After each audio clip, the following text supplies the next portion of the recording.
Anong pinagsasabi mo? Kaya nga ako pumunta dito dahil nabalitaan ko nawawala yung anak natin na si Megan. Tapos sa akin mo pa isisisi? Mami? Mga anak, maigi pang kunin ko na lang yung mga anak ko dahil napapahamak sila dahil sa'yo. Kahit na kailan, Valerie, hindi mo makukuha ang mga anak ko. Ano yun? Magkakaroon ka lang ng pakialam kapag may nangyari na? Eh nung wala, nasan ka nung kailangan ka nila? Di ba wala? Nandun ka sa kabila mong asawa. Tumahimik ka na, Marco! Pabaya ka lang talaga! Sa ayaw at sa gusto mo, kukunin ko yung mga anak ko! Tara na mga anak ko! Ano ba, Valerie? Kahit na anong gawin mo, hindi mo makukuha yung mga anak ko. Ano ba? Ito tatandaan mo, Marco. Mapapasakit din yung mga anak ko. Kung makukuha mo, mismong anak mo na nga yung lumalayo sa'yo. Marco! Buisit! Manda ka, Marco. Uutay-utay ko kukunin ko yung mga anak ko sa'yo.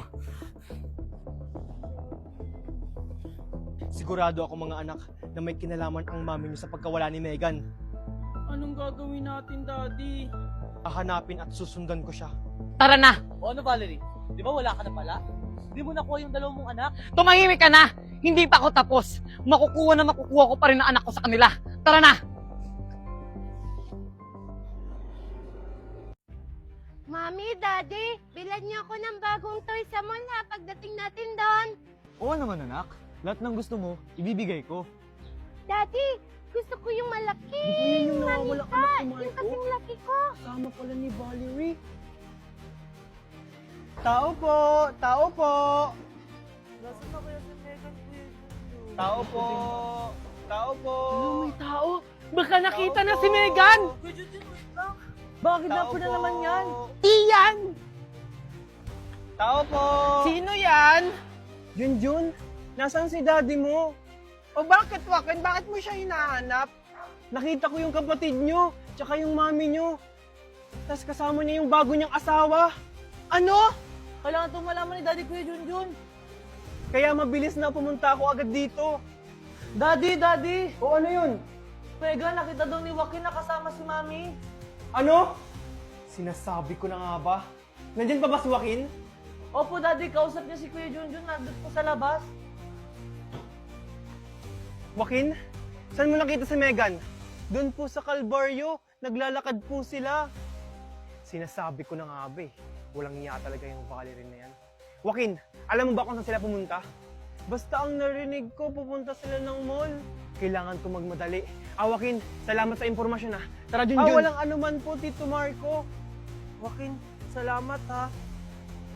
Mag-iingat kayo, Junjun. Sige, aalis na kami. Seryoso ba kayo? Dito niyo ako ilalagay? Tingnan niyo nakakadiri! Parang squatter area! Huwag ka na magreklamo! Yak! Nakakadiri!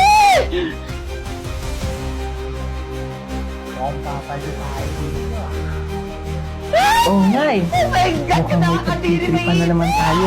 Hoy! Hoy, huwag kang maingay dyan.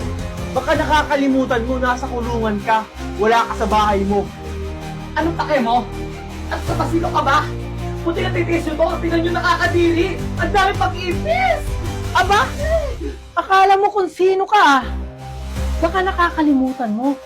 Wala ka sa bahay mo. Dito, kami ang boss. At sa tingin nyo ba natatakot ako? Kung noon, kayo ang boss dito. Pwes, nandito na ako. Ako na magiging boss nyo. Yan ang gusto ko palaban. Oo nga eh. Mukhang gusto atang makatikim nito. What do you mean? Wow! Englishera! Makakapag-English ka pa ba kapag ginawa na namin? Siyempre naman, palibasa kasi kayo, mga kriminal. Ganon? Ano gagawin sa akin? Mga walang hiya kayo. Ano? Mag-iinarte ka pa?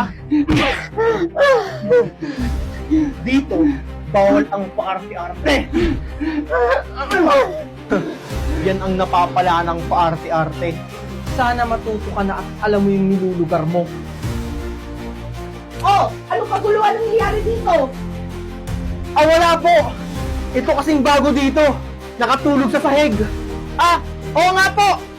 Uy, tumising ka dyan! Ganun ba? O sige, gisingin niyo na yan at doon patulogin sa kama. Oh, ito na yung kwarto mo, anak Junjun. Wow! Ang ganda naman po ng kwarto ko, Mama Valerie. Salamat po. Simula mamaya, diyan ka na matutulog ha. Opo, Mama. Sige na, i-enjoy muna yung kwarto mo at magluluto muna ako doon ha. Sige po. Sige. Sigurado ako, Marco, matutuwa si Junjun kapag nalaman niya na papasok na siya sa eskwelahan. Sigurado yan. Matutuwa yung anak mo. Good morning, Mama at Papa. Oh, good Good morning, anak. Buti naman gising ka na. Wait lang, pagtitimplang muna kita ng gatas mo. Thank you po, Mami. Oh, kamusta yung tulog mo? Mahimbing ba? Opo, Papa. Sobrang sarap ng tulog ko. O anak, ito pa rin gatas mo. Thank you po, Mama. Oo nga pala, may surprise kami ng papa mo. Ano po yun? Sigurado ako matutuwa ka, Junjun. O ito anak, Junjun. Ano po to, Mama? Buksan mo na lang para malaman mo. Wow! Uniform! Mama, Papa, papasok na po ako ng eskwelahan? Oo anak. Talaga po! Yes! Thank you po, Mama! Thank you po, Papa! Pasok ka na sa school ha, mag-aaral ka na mabuti. Siyempre naman po, Mama! Sisikapin ko po sa school para maging first honor ako! Yan yung gusto ko sa anak ko! Sus! Basta ako, mag-aral ka lang ng mabuti, masaya na ako. O sige na, Han. Junjun, aalis na ako. Papasok na ako sa work ko. Mag-ingat ka Han ha. Mag-iingat ka po, Papa! Ah, Mr. Mailang, doon tayo banda. Okay, darling. Lipa! Lipa! Wow, ang ganda naman ng gusto mo, Mailang. Let's go. Si Aring Marites ba yun? Tsaka, sino yung kasama niyang foreigner? Yung asawa ni Ninang Magna.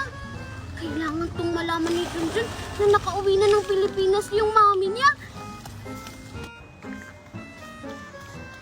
Nasaan kaya si Junjun? Nasaan na kaya si Maria? Alam ko, andito yun sa baybayan ni Agalon eh. Junjun! Junjun! Mimay? May sasabihin ako sa'yo! Importante, mahalaga! Ha? Ano yun, Mimay? Nakauwi na pala ng Pilipinas yung mami mo. Nandun siya, oh. May kasamang foreigner. Niloloko mo ba ako, Mimay? Hindi nga kita niloloko. Tara, sumama ka sa akin. Puntahan natin yung mami mo. Kung ano-ano na lang yung pinagsasabi mo, Mimay. Hindi na nga yun uuwi ng Pilipinas kasi iniwan na niya ako. Nga, totoo nga. Tara na. Sumama ka na sa akin. Ah, Mimay! Wow! Ang ganda naman talaga dito. Ang sarap lang magpahinga. Nasaan si Nestor? Nestor! Nestor! Come here! Umupo ka sa tabi ko. Nestor! Ah, okay darling. Nandun dito nga! Bilis! Ang kulit mo naman, Mimay. Sinabing wala dito yung mami ko. Hindi na yun babalik dito. Nandito nga! Bilisan mo nga! Nga, bilis! Oh, ayun. Ayun oh. Di ba mami mo yun? Oh, di ba? Ayaw mo kasing maniwala sa akin eh. Mami? Ano bang hinihintay mo? Tara, lapitan na natin. Tingnan mo, Maria. May brace ako. Ha? Ganyan ba yung braces? Hindi naman ganyan yun. Baka laruan lang yan.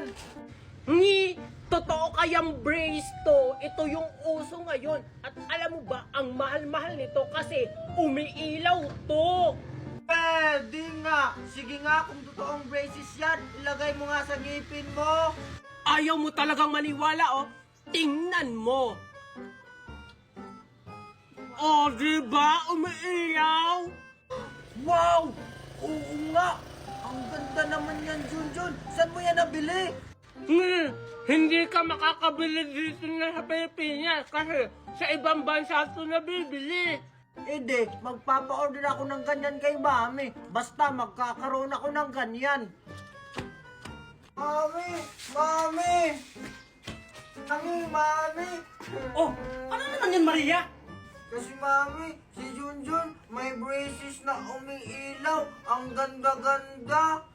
Oh, Ano naman ngayon? Pinapainggit sa akin kasi sabi niya hindi daw natin kayang bilhin yun kasi mahal yun. No, hindi natin mabibili yun. Bakit? Magkano ba yun? Tsaka, saan nyo nabibili? 1,000 po. Ano? Mura lang naman pala eh. Sige, bibilhan kita. Hindi po 1,000 pesos, mami. $1,000 po. Kasi sa ibang bansa po yun nabibili. Mahal pala. O sige, hindi tayo magpapatalo. Bibilhin natin yon. Talaga, mami? Yay! You're the best, mami! Hello? Hello po, ma'am. Ano po yung order nyo? Pa-order nga po ako ng braces na umiilaw. Ilan po, ma'am? Isa lang. Magkano ba yan? Sige, wait lang po. $1,000 lang po, ma'am. Ano? Meron bang installment yan? Ay, wala po, ma'am. Ay, ganun ba? O sige, pa-order ako ng isa. I-deliver nyo na lang po si OD. Ngayon na. Sige po, ma'am. Maghintay na lang po kayo ng 5 minutes. Darating na po yung order nyo. O sige po, salamat. Mga anak, bumaba na kayo. Baka malito yung sa eskwelahan. Nandito na po, mami. Pababa na po. Late na ako. Oh, ito yung mga baon nyo. Oh, Scarlett. Thank you po, mami. Yung uniform mo, anak, ayusin mo naman. Okay na. Oh, Queenie, ito yung sa'yo. Thank you, Mami. Mami, may pera po kayo. Kailangan ko kasi sa project. Yun lang ba, anak? Oh, ito. Galingan mo, ha? Asa na yan? Thank you po. Ay, ito tayo sa'yo. Masyado ka kasi kami sa school, kaya dinagdagan ko na. Buti naman, Mami. Alam mo, thank you po. Mami, may project din po ako sa school. Alin lang ba, anak? Sige, walang problema. Ito. Mami, kulang po to eh. Kulang pa ba yan? Ito. Thank you, Mami. Mag-aral kayo ng mabuti, ha? Oh, andyan na pala yung school service nyo. Bilisan nyo kayo nang hinantay. Tara na, malilito. Bilisan!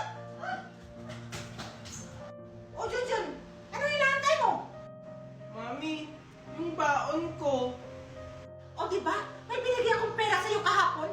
Naubos mo na yon? Mami, 50 pesos lang naman po yung binigay niyo sa akin. At saka wala naman po akong baon. Katulad nila Mima, Scarlett at Queenie. O, sige, pumasok ka na. Inaantay ka na, oh. Nakaka-exprobo ka ng ibang estudyante. Sige po, Mami. Dahan-dahan, anak. Manda talaga sa akin, Junjun na yan. Ano ba kasi nangyari? Megan, okay ka na ba? Mukha ba akong okay? Tingnan mo nga kung anong ginawa mo sa akin, no? Wala kang yan, bata ka! Wait lang, Valerie. Junjun, ano ba kasing ginawa mo? Bakit nabili si Megan? Tito, hindi ko naman po sinasadyang itulak si Megan. Siya po kasi yung nagpumilit na ipapasukin ako sa loob ng bahay. Hindi naman pala sinasadya ni Junjun eh. Aksidente lang ang nangyari. Tingnan mo, kinakampi mo pa talaga yung pamangkin mo. Nasakto na ngayong anak mo, oh. Dahil dyan, Junjun, pagsisilbihan mo yung anak ko. Opo, Tita Valerie. Gagawin ko po yung lahat para makabawi po kay Megan. Dapat lang. Tama na nga, nangyari na ang lahat. Wala na tayong magagawa dyan. Hoy, Junjun, bilisan mo dyan. Ipaghanda mo si Megan ng pagkain. Kakain na siya. Sige po, Tita.